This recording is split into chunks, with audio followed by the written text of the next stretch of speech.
responsive. So with that, I'd like to turn it back over to Jackie Bright to introduce our presenter.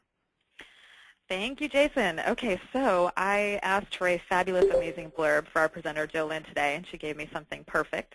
She has been with Big Brothers Big Sisters of Puget Sound in Seattle for 10 years. She's also been a Big Sister since 1999, and she says that if we give her a chance, she's going to go on and on for hours about her little sisters, so we might want to save that till the end of the call. She's currently the VP of Quality Assurance and Strategic Impact for all of the 4 agencies in Western Washington, 3 of which are small agencies, and her focus is on program evaluation, quality assurance, and driving specific strategies to increase outcomes of littles. In addition to all of this, she also works part-time, temporarily, for the national office, supporting their needs around the AIM conversion and AIM support. So, in fact, some of you might be reaching out to National for AIM support, and you've actually been supported by Jolynn, and you may not have even known it. So without further ado, I'm going to turn it over to Jolynn and teach us everything you know. Oh boy, we only have an hour. 5 minutes, yeah. So hopefully you all can hear me okay, and thank you to Jason and Jackie for getting us all together in the kind introduction. I am going to open it up for questions and answers, and you can see, like, I don't have it in presentation mode for PowerPoint because I use multiple screens, and when I do, it just fusses everything up. So we're going to go this route, and I know it looks a little odd, but bear with me. So, oh my goodness, we have reached a maximum of 101 attendees. So I was expecting to hang out with 25 friends today or something, but you all are seriously impressing me with 100 of you. Now I'm going to be nervous. So as Jackie, let's see, someone was not allowed to enter. We're going to have to get the recording out. So Jackie did a little bit of introduction and told you my title and all of that, but I always like to let people know who they're talking to. And so up here in the top right-hand corner is me with my first little sister in my much younger days. And I was matched with her in 1999 when I was a freshman in college at Wichita State University, and the Sedgwick County office came to my sorority and said, hey, we need volunteers, and my sorority sisters were doing it, so I signed up and had no idea what I was getting into, but have never looked back. Today she is 26 and married with a toddler, and in an amazing position compared to where she has come from, and I'm quite proud of her. And then in the bottom left-hand corner is my current little diva, and she is 16, lives out here in a suburb of Seattle, and we've been matched for about 6 years now. So this was last weekend. We went shopping this last weekend and took ourselves a picture in the sunshine. So this is who you're talking with today. So a lot of the content that I'm going to cover today, as Jason said, is related to reporting. But there are a few things that I want to cover just because I do answer questions at the help desk, and I see a lot of the same questions come in repeatedly. And one of the issues that I see all the time is people do not realize that AIM is currently built to only work with Internet Explorer. And I know many of you use Firefox or Chrome, and you think it's working from the front end. You can't tell from the front end of AIM that it might be causing problems. What you don't see is that it's actually corrupting data on the back end of AIM in a lot of ways. So if I teach you one thing today that you remember, please walk away and tell your teams to only use Internet Explorer. And I promise we're not joking. All right. So the other thing I want to point out that you might say, gosh, I know you're going to teach me great things today, but if I have more questions, where do I go? So in the upper, up here in the upper right-hand corner of AIM, hopefully you guys can see me switching screens here, is the help menu. And I know people are like, I don't know, that's silly. help menus are silly, but it really does have good information. Hopefully you have a local AIM administrator that is, becoming a guru in AIM and is your go-to person. There's always the Resource Center. If you get really stumped, you can email the Resource Center, and there are a bunch of Impact U trainings specific to different functions in AIM that you can always check out. So before we get to the really fun stuff with reporting, I want to just talk a little bit about the overview of AIM's functionality. Some of you are old pros at AIM, and some of you are brand new to the network and have been in AIM for all of 2 minutes. So AIM's functionality is a workflow management tool, and one of my favorite things about AIM is that it really encourages us to have fidelity to our model, because it forces you into to practices that we know work, right? So things like background checks and references and the interview and the matching recommendations. AIM encourages us to stick to that model. It's also really easy access with record storage. And of course, there's common tracking points, demographics, contact information, that sort of thing. And I think one of the greatest things to our advantage is the advanced reporting options, which we're going to talk a fair bit about today. So let's talk about workflow really fast. When I think of if I were a CEO in an agency and I had 15 minutes to be in AIM, what would be the things that I would quickly want to look for? So these are the 5 questions. We're going to go through them one at a time, so I'm not going to go through them on this screen. The first question is, are volunteer and child inquiries being processed quickly? So the volunteer inquiry queue is under customer relations, as is the child inquiry queue. And you want to make sure that people aren't hanging out in there for 500 days. We want to make sure that we're providing good customer service. These screenshots are all of the sandbox. So people have been in there for 700 days because it's not real data. But you would want to make sure that we're providing good customer service to people who are reaching out newly to our agency. So I would just come in here and check out the timing queue. And you can figure out who they're assigned to and whether they're being processed, that sort of thing. So you would navigate to that area by hovering over customer relations and then picking the queue you wanted to view. The next question I might ask myself, if I were a leader, are volunteers and children moving through the enrollment process at a reasonable pace? So did we greet them quickly, but then are we getting their interviews done and their applications processed and their references complete? So the same would be true with children, just without the references and that sort of thing. Are we processing child applications at a reasonable pace? And reasonable pace may be different for your agency versus my agency versus your neighbor's agency. So you would come to the child enrollment queue or the volunteer enrollment queue to check that out. And again, you can look at, you can sort by all of these column headers. So volunteer, next call, interview, all of those things are sortable. And I would just check out how long they've been sitting there. And then the next question I would ask myself is our pipeline full enough to make the new matches we need to meet our children served goal? So because I'm a super nerd, I need to know how many boys and how many men and how many girls and how many big sisters are coming through. And unfortunately, AIM does not provide you a quick snapshot of that. You have to come up with it. You can look at the headers in each of the queues. So these would be headers. You see where it says 12 unassigned and 6 in queue and 20 in queue under my teams. You could add those together, and if you were a supervisor, they're all going to be in my teams, right? So you'll have one number to look at. But if you added all of those together, that would give you what's in the enrollment pipeline. That's one option. You can also pull a participant detail report, and I would pull it in Excel and sort and filter for the criteria that you want. But you can see in this case, we have a whole lot more boys than we have men, and we have a whole lot more big sisters than we have girls, which is often the scenario in my agency. I don't know about yours, but that's mine. And then the next quick question I would ask myself is, are match support contacts being done on time? So I would hover over match support, and I would come to matches, and I would check out this contact column.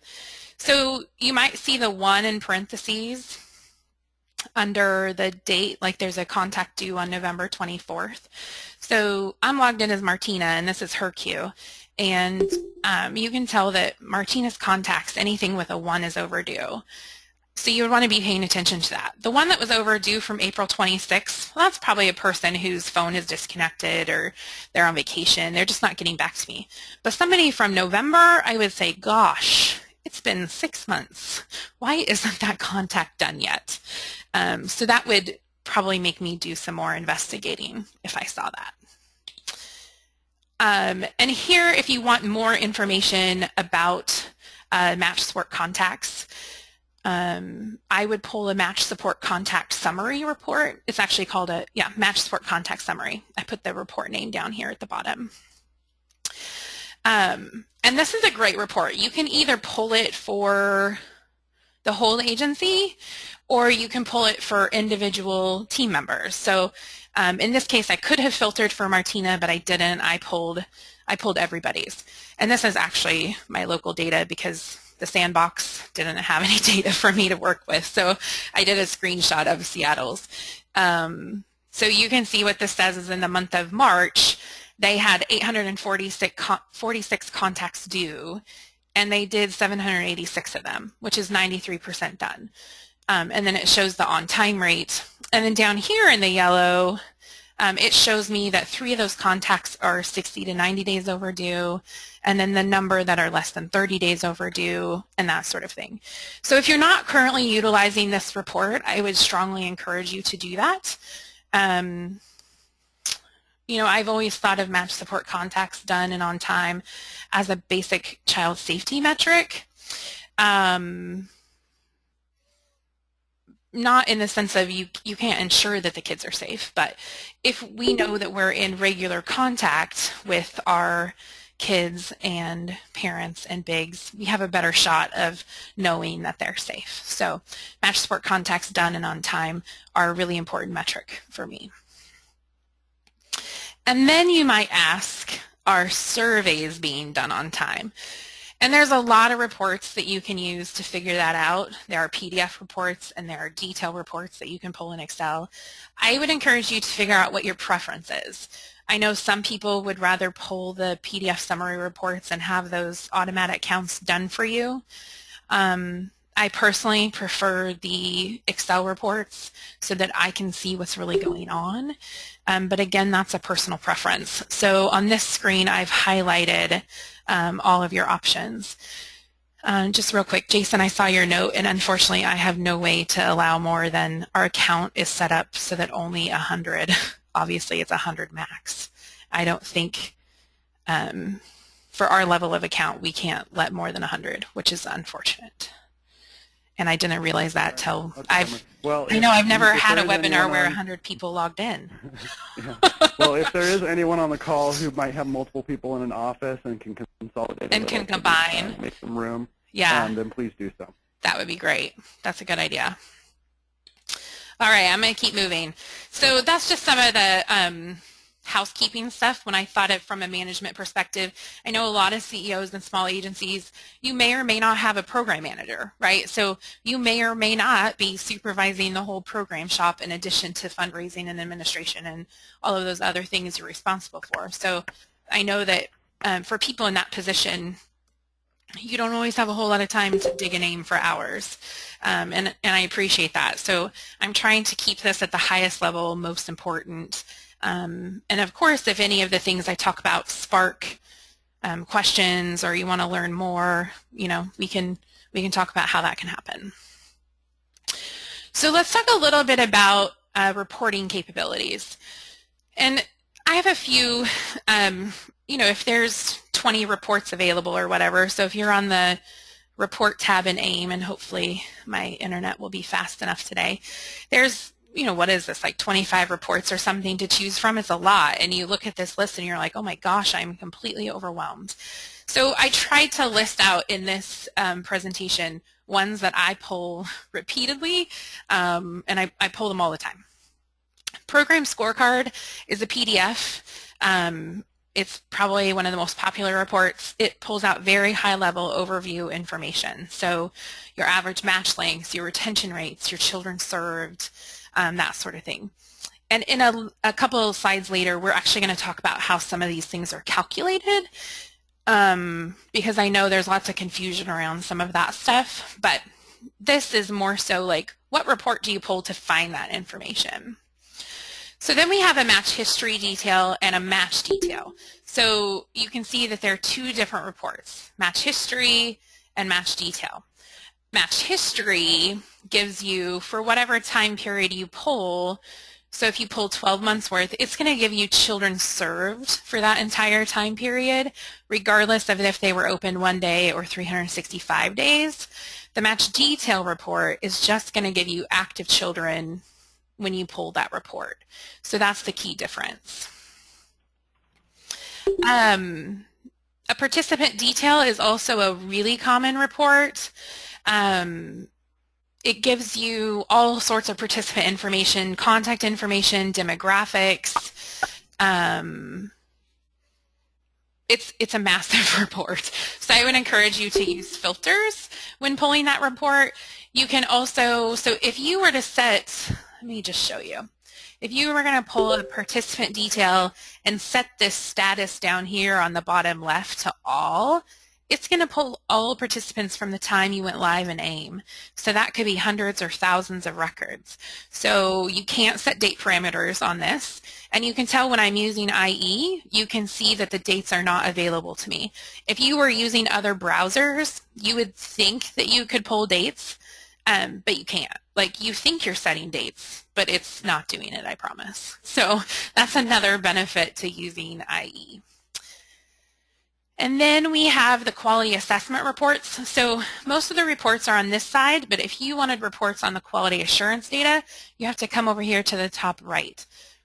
They're in separate panels. It's the only reports that are separated out. So keep that in mind when you're looking for that data. Speaking of quality audits, you might have heard in my title that quality assurance is in my title. So it's my gig, and it's what I love to do. So I would encourage you to establish a process in your agency for quality assurance and stick to it. AIM it has a random sample process. So if you're a QA reviewer in your agency, you would first specify your sample, and then you would pull your sample results. But it does pull random and things. Let me flip back here. What I want you to understand is that it has to be done monthly. So if you do not complete your reviews in AIM by the last minute of the month, you are locked out from reviewing your sample that month. So AIM does limit you in that regard, and it encourages you to get them done. The other thing that you should know about AIM and the enrollment sample is that you might say, what is it pulling? The enrollment QA sample is pulling volunteers that were made ready to be matched in the prior month. So it's not just volunteers sitting in that queue, it's they were physically made RTVM that prior month. The match support sample is a little more tricky. Most people don't know this, but that match support sample is only pulling contacts that were completed on time in the month prior. So it's not pulling from overdue contacts. It's not pulling from contacts done late. It's not pulling from contacts missed. It's only pulling from contacts done on time. Personally, I think that that's kind of creaming our crop a little bit. And I hope that it can be addressed in future enhancements of AIM. But at the moment, it is only on-time contacts. So what that means is sometimes people will pull up samples and they're like, what do you mean there was only 4 contacts I could choose from to review? What that means is there was only 4 contacts done on time. So if contacts aren't being done on time, that's going to limit your sample. And you can set your sample size preference on the administration tab. So you would go to admin and then agency preferences on the left, and you would set your percentage of sample size. I would say most agencies are around 5%. All right. So this is just a screenshot of what pulling a sample looks like. You can see my little happy face to block out names. But what this says is that this top user here, she completed 5 community-based match support contacts on time, and I told the system I want to pull 1 of those. And so for the next person, I'm pulling 1 community-based and 1 school-based. And then, so AIM picks randomly 2 of those records from that person and puts them in a list. And this list is already scored out. I've already gone through and scored these, but this is what that would look like for you. All right.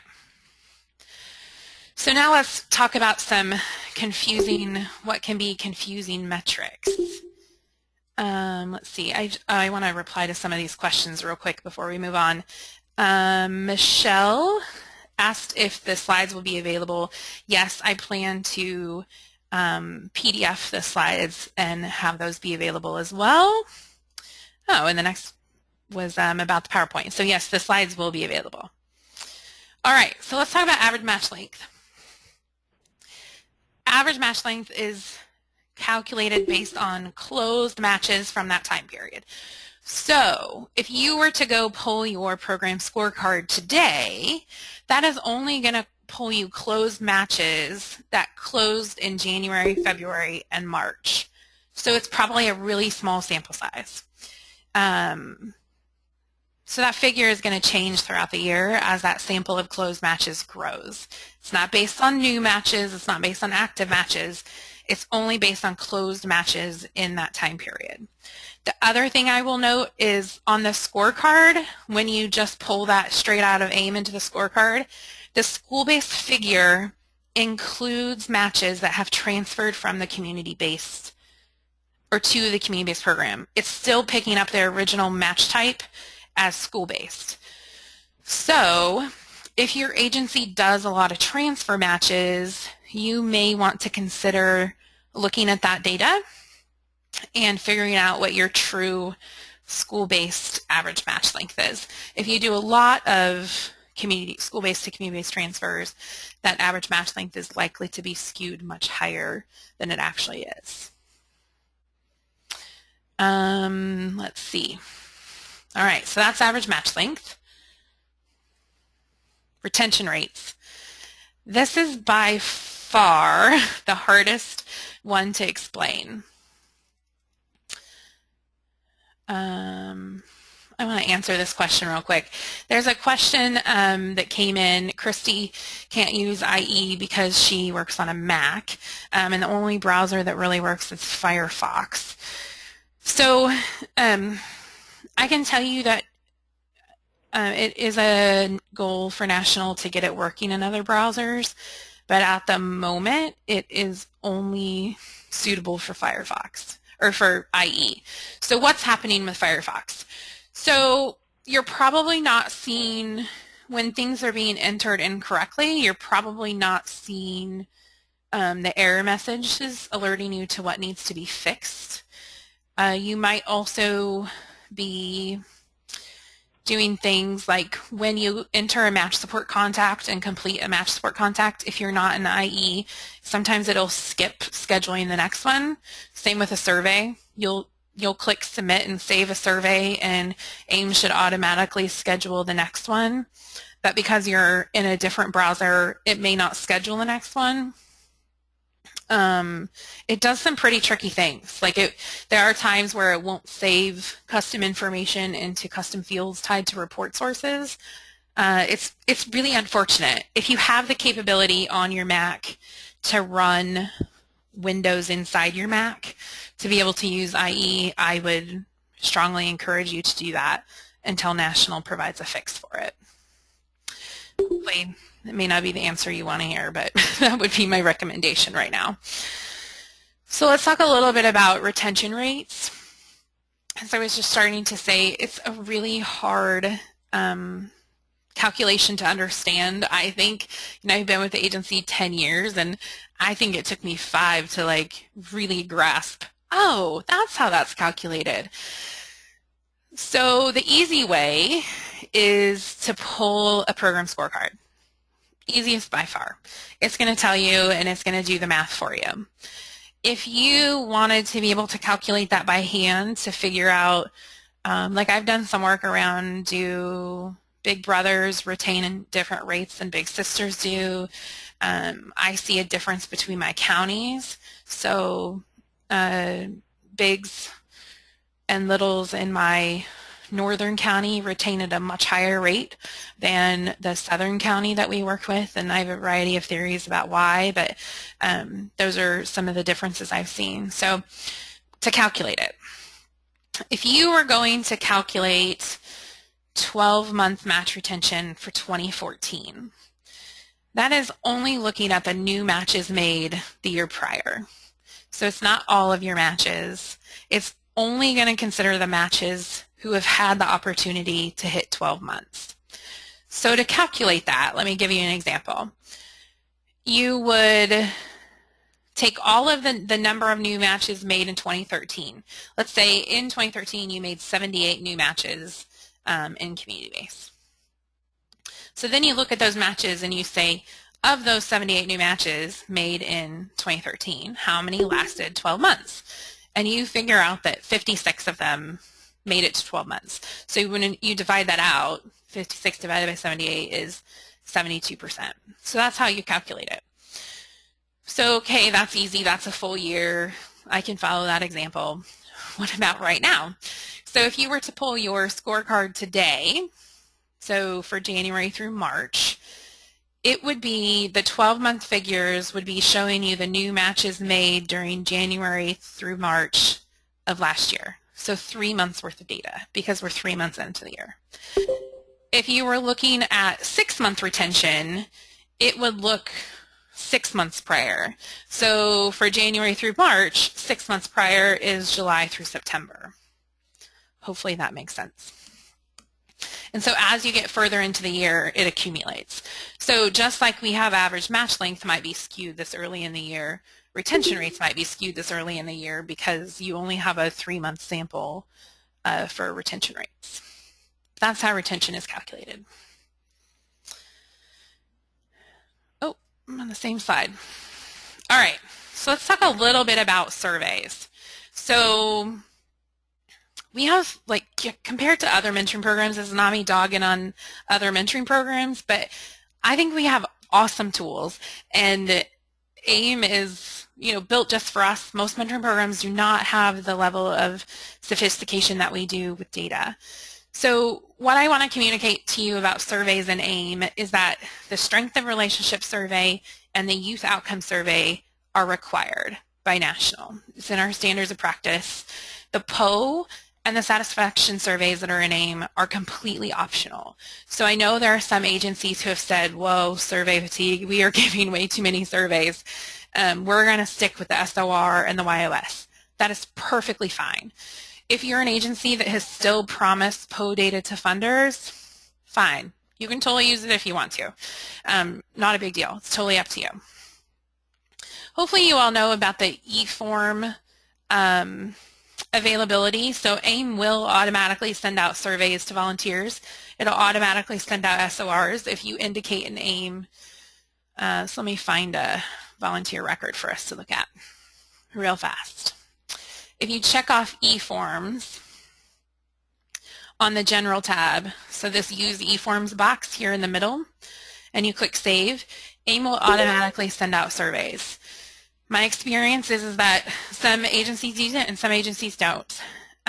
It's a great tool if you can get survey compliance to be high enough with it. If staff don't have it out of sight, out of mind because AIM emailed it out automatically, and they still follow up, you'll get surveys back. If you solely rely on a mentor responding to an automatic email from AIM, you're not going to get them back. So keep that in mind. Let's talk a little bit about SOR. So did you know that there are 3-month benchmarks with the SOR? There's different scales used with the SOR too, and you can pull reports out of AIM to get all of this information. I love using the 3-month benchmarks, and what that is several years ago, National worked with some evaluators, some researchers to figure out, do low 3-month scores correspond with early match closure? And sure enough, they did. So what are those benchmarks? Like, what are those cutoff points, let's call them? So for littles, that's 4.65. For community-based bigs, that's 3.95, and for school-based bigs, it's 3.85. So those are 5-point scales, and you would say, well, how do I get that information? You would pull either a child SOR detail report or a volunteer SOR detail report, and you can get all of that information. I'm not going to go through what these different scales mean. There are different scales for littles and there are different scales for bigs, and the questions tie to each of those scales and what the scales mean. But I know many of you are new and many of you have probably never even heard about the 3-month benchmarks or that specific questions tie to specific scales. So I wanted it to be included in the materials that went out, but I'm not going to cover it today unless at the end people have a lot of questions about it. So these are the SOR scales. So let's talk a little bit about YOS. So AIM provides you with some canned reports around YOS. You can pull, I call them canned, just meaning it's what's available from AIM. So you can pull an outcomes report, and I'm not going to pull it because there's not going to be any data in it in the sandbox, but you can pull a report out of AIM, and that data is accurate. It will pull you raw data and do some simple counts. So if a kid answered 3 on one scale on their baseline and it's 3.1 on their follow-up, that's going to be counted as improved. What we know about surveys, all surveys in existence have things like margin of errors that are attached to those surveys. And AIM does not, the AIM reports, they do not account for any of those margin of errors, reliable change, that sort of thing. So can you use the reports that come straight out of AIM? Absolutely, you totally can.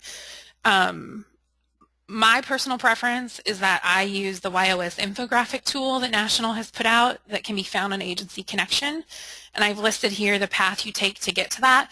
It's this massive Excel workbook spreadsheet tool that's awesome, and you essentially copy and paste your raw data into 2 tabs. There's a tab for community-based and a tab for school-based, and then it does all of the calculations for you, and it spits it out by scale, and I think it's amazing, and it's the tool that I use all the time.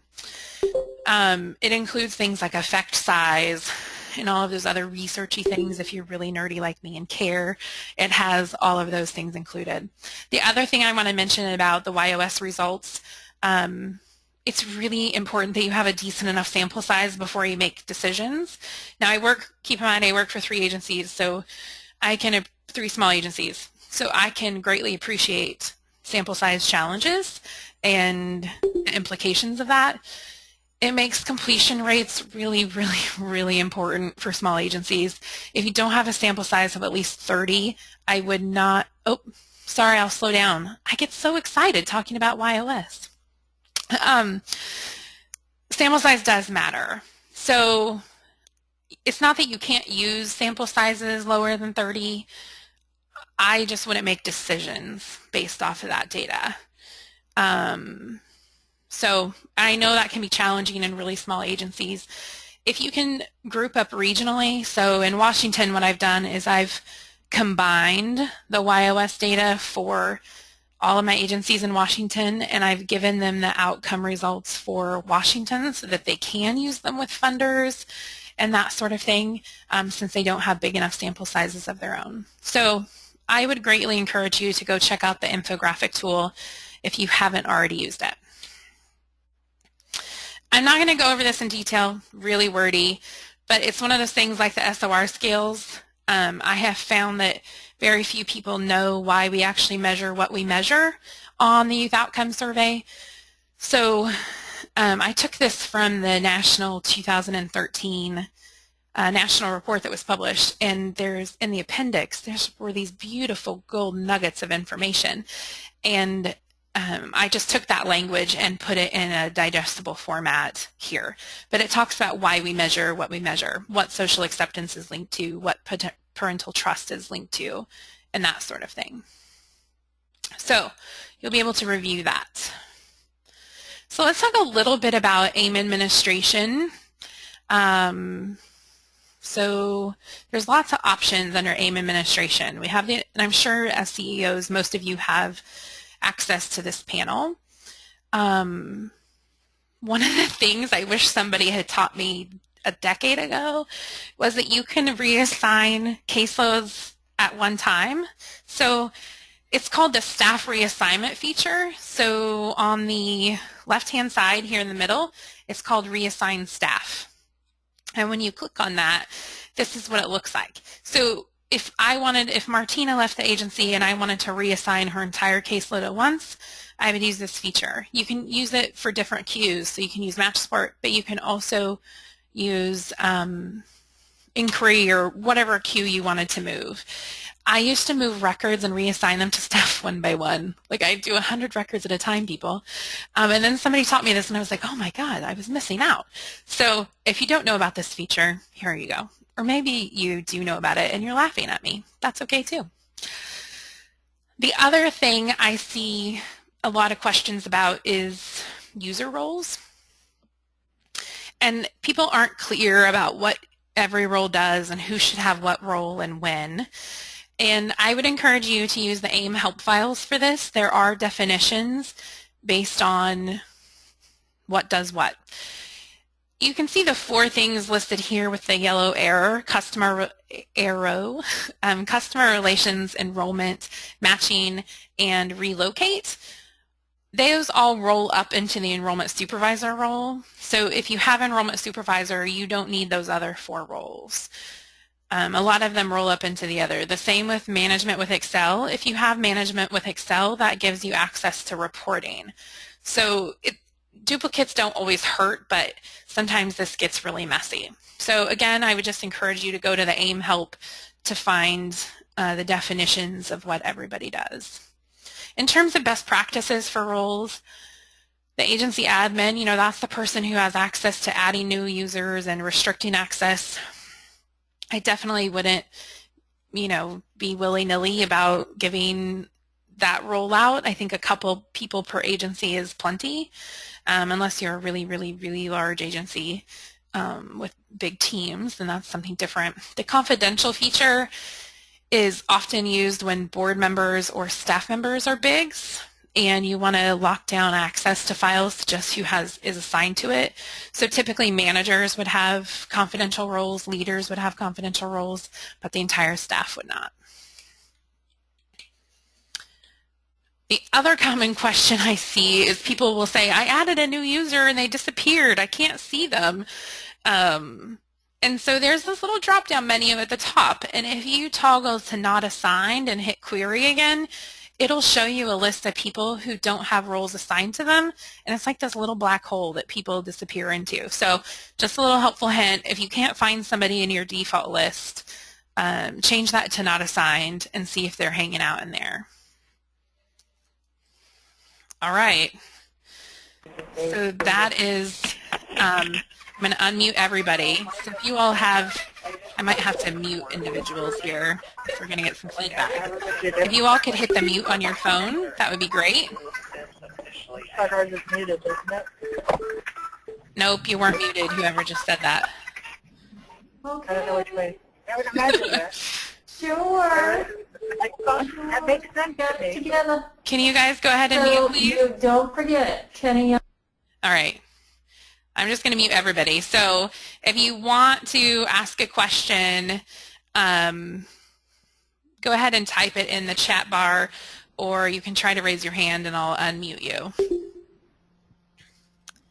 Okay, so how are you able to enable e-forms? So e-forms are enabled for everybody. By default, you would just have to turn it on per volunteer. So it's that check use e-forms box on a volunteer's general tab that I showed you guys. Let me show you real fast. So it's on the general tab and it's this box here, use e-forms. Any other questions? Can you show us a sample of that YOS infographic tool? I sure can, but it takes a long time to load. So let me go ahead and try to get that loading. Or I can show you the results of it. Might be the easier. option. What other questions? Go ahead and ask questions while I get this pulled up. Let's see. Do I have an example of the text that is sent to volunteers? You know, I honestly don't. To be honest, my agency doesn't. I don't think any of my 4 agencies use e-forms, so I don't know that I've seen that. Let me pull open this. The infographic will take a long time to load, so I just want to load the results page here. Will AIM ever replace the use need for paper files? Currently, the agency that I'm housed in, the only thing that we use paper files for is to store signatures, to be honest. Everything else is, that's the wrong one. Everything else is in AIM. Do you know of agencies that do use e-forms? We don't. I'm just curious if it actually works. We have here used e-forms in the recent past, but we don't currently. I know there are agencies using it. I have heard that there are struggles with the e-app coming through, but I haven't heard problems about the surveys going out. All right, so here's what the results would look like for the YOS infographic. This is maybe a bad example because I didn't put any school-based data in this to be analyzed, and this is just a small subset of data. But this is how the results spit out. So it'll tell you the percentage of maintained and improved and what the sample size was, and then again how many improved in every category. So this is the result. I could load the Excel, but it does take, it's big, and it takes a long time. When reassigning in bulk, I can reassign matches, but not the individuals in those matches. Have I missed something? No, you haven't missed something. You are correct that you can en masse reassign the matches, but you can reassign individuals in every queue but match support, and it's annoying. So no, you haven't missed anything. Are there particular reports you suggest sharing with the board? Yes, but I don't know that you want to give them AIM reports. I would suggest you build your own dashboard, so to speak, of the data points that you would want to give them. I think every agency does it a little different, but I think common data points are children served, new matches, retention rates, that sort of thing. But it really does depend on the agency what you want to share with them. But I would encourage you to do that. All right, since Microsoft is going to phase out Internet Explorer, what is your plan to address this issue? I am unfortunately not in a position to be able to share all the plans, but I will say that the leadership at National recognizes that only the use of Internet Explorer is problematic, and they are working on a solution to that. I don't have a timeline or anything like that, but they are aware that that is an issue. So that was a good question, Heather, and they're working on it. Do you have a document that shows which roles roll up? I do in AIM conversion materials, but I don't think that's readily available on AIM Help. But Rachel, if you wanted to email me, I would be happy to share those AIM roles things with you in that format. Let's see, when using AIM and Explorer, we are unable to read assessments. They are not laying in paragraph form. They scroll right into the left, making it impossible to read. That's interesting. It should be displaying correctly in Explorer, so that makes me think something else is going on. Speaking of assessments, there is the feature in AIM where you can attach assessments, and I would say, oops, I didn't save something, huh? I would say most, can you all hear those sirens? That's pretty annoying. Most agencies I work with are uploading attachments, so they write them in Word and then they attach them here. And the nice thing about that is you can change them later if you wanted to. Let's see. Is there any way to delete old users from AIM? No. So I do have a suggestion for cleaning up the list, but you can't delete old users, and that's because everything is date and time stamped with names. So you don't want to delete users from that perspective. I would encourage you to, it sounds like everyone is having problems with assessments, which is interesting. Can somebody clarify for me, do you mean on the interview tab or on the assessment tab? I'm curious. You must mean on the assessment tab. All right, well, that's good feedback. I'll look into that.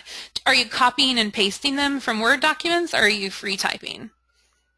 If you're copying and pasting, I'm guessing you need to wipe formats. Free typing. All right, good information. I'm going to look into that. Okay, so back to organizing users.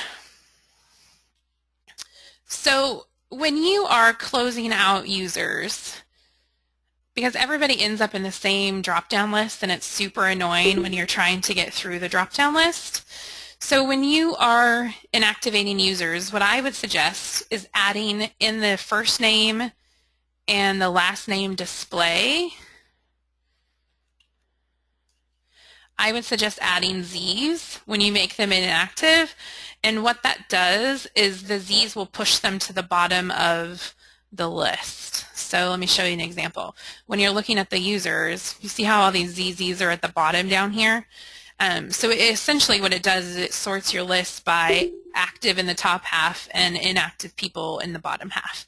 So that's how I would encourage you to organize it. All right, let me make sure I'm not missing anything. It sounds like somebody had the suggestion of making sure you're using the right version of IE with the assessment problem, but I'm going to look into that. What other questions do we have?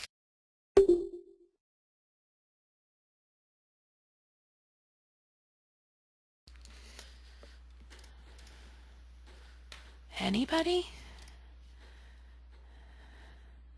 Will the assessment box allow for more room? Unfortunately, there are maximums on that sort of thing. It's a fair bit of space, though, on the assessment box.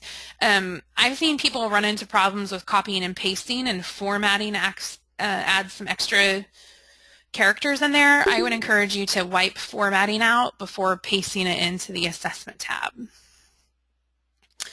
IE doesn't allow me to log in. I receive a 401 error every time. Yes, when logging into IE for Anne, I would make sure that your domain name is right. So a lot of times in that login box, if you don't type the BBBS / before your username, it will pick up your local domain and it won't allow you to log in, whereas it's probably saved correctly in Firefox. But I would make sure that it's not picking up your local domain name when you're logging in. So feedback that many assessments get cut off.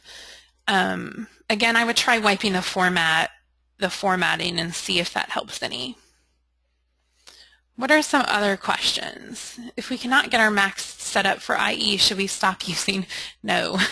I would encourage you to stop using AIM, and in fact it is required per the National Standards of Practice. And I do know that National is working on a solution to it, so I would be patient just a little bit longer, which I know is difficult to ask when you're talking about National and AIM patience. Can you share an example of an AIM dashboard report you use when sending to board members? Yes, I can show you an example of what I use. Let's see here. I'm going to go back a year. I'm going to give you a complete year. All right, while I'm pulling that up, let me see what the next question is.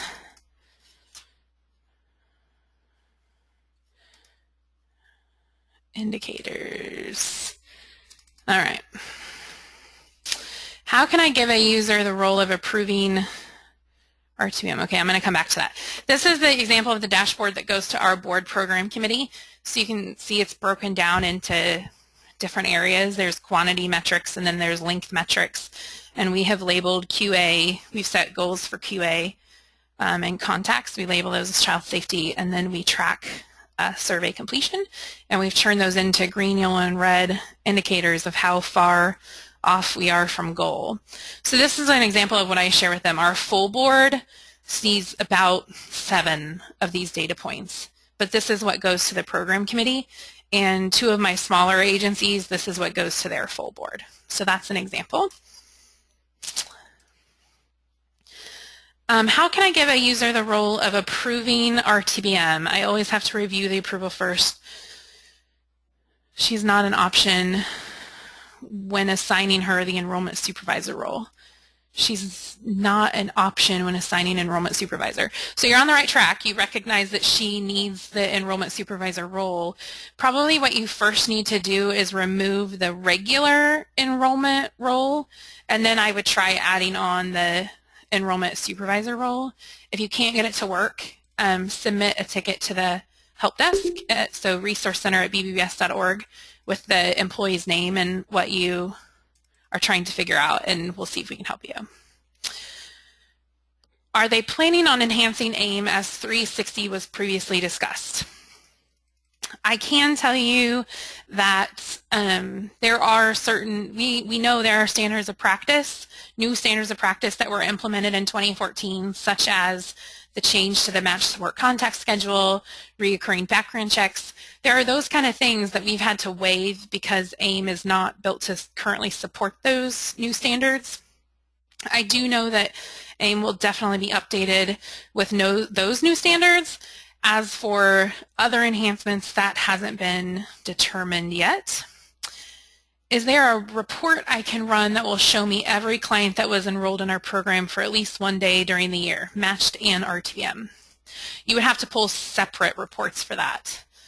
And getting the RTBM will be interesting. Gina, I'm happy to talk with you privately about that because that's not a super easy pull, actually. Can you talk about inactivating matches? Can we use it for site-based matches during the summer? Oh my goodness, Yvette, I think you're my best friend for bringing this up. I have this strong feeling that inactive status, whether it's for participants or for matches, is a big black hole of death.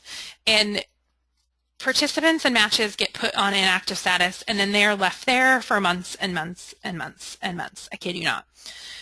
So you can, I actually think the most appropriate way to use inactive status is for things like site-based summer. However, I think there are a couple workarounds for that that are even easier. So really the problem is people don't want to do match support contacts over the summer, right? And those still come due during the summer. I know of many agencies who have set up consistent procedures for how to address that without inactivating matches. You, of course, do have the option to inactivate matches, but I know many agencies who have set up procedures to not do that and just enter match support contacts during the summer. The domain trick worked, Anne said. Oh, I'm so glad. Do you mind sending your board dashboard to everyone with the slides? No, I'm happy to send that. We shared it with a big group last week too. Yep, another request for the dashboard. Happy to send that out. Can we set particular fields with Excel spreadsheets so the reports are not so large? No. I know, it's annoying. It pulls with 175 columns. I think you'll just get to a point where you understand what columns it's going to pull, Christy, and you're just going to have to get good at weeding them out. Was the board dashboard a report pulled off AIM, or is that something I developed? I developed it, and it's something that I input the data in every month. I don't think there's a great canned report that comes out of AIM that showed everything we wanted to show. So for us, we just put it together ourselves, and I do that monthly. We have 4 minutes left. Oh, there's more questions. My goodness, you guys are good. Will we have the opportunity to input suggestions for AIM updates based on the issues we constantly have or pieces that would be useful to add or improve? So I can tell you that when we were developing AIM 360, when that was still a thing, we have a long list of enhancement requests currently for the current AIM database, and we actually got those organized and sorted. You can always submit enhancement requests to the help desk, and they can store those with the other enhancement requests. I know there will be a thoughtful process to figure out what needs to happen with enhancements, though. But you're welcome to always submit requests. And you never know. Sometimes people just don't know something exists in AIM, so we can tell you if it already exists. The next question, can you please tell us more about the procedures other agencies use for contacts in the summer for school-based matches other than inactive status? Let's see.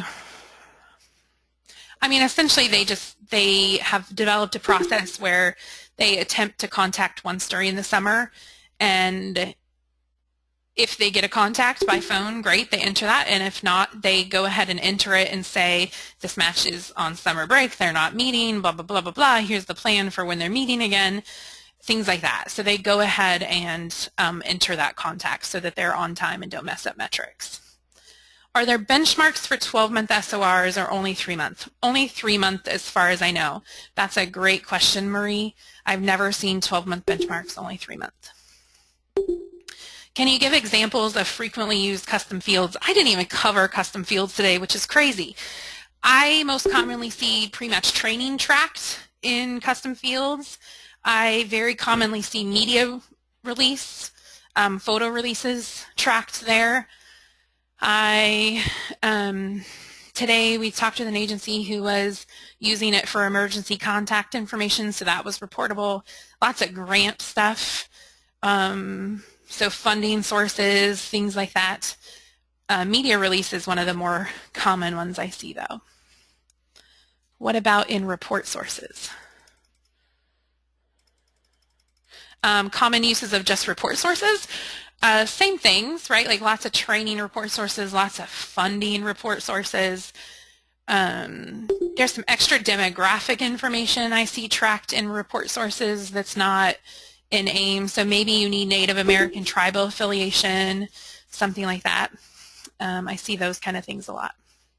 We have less than a minute left, my friends, and I see people are leaving as we're winding down. So I really appreciate your participation today. I know I covered a lot of content and talked really fast to get through it. If you have questions you can't find answers to through the help menu, you're welcome to submit questions to the Resource Center. But I hope we were able to provide you with good information today.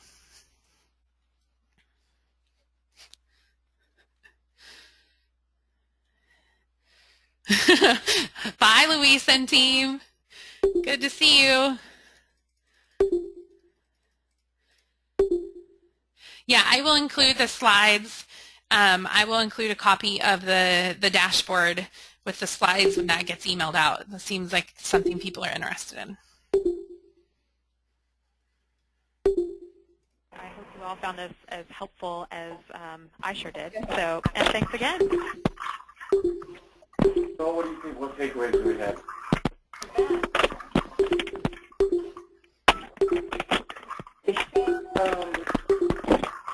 Good luck.